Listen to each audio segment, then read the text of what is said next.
Baltimore Harbor until 8:15 p.m. At 6:15 p.m., a gust front was located along a line extending from near Delaware Grace to Miller Island to near Naval Academy, moving east at 35 knots. Hazard, wind gusts 34 knots or greater. Source, radar indicated and observed wind. Impact, boaters and small craft could be thrown overboard by suddenly higher winds and waves capsizing their vessel.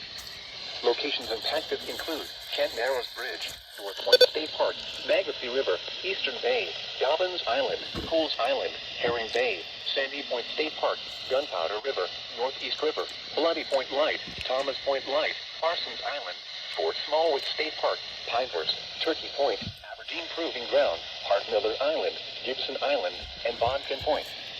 Move to safe harbor immediately as gusty winds and high waves are expected.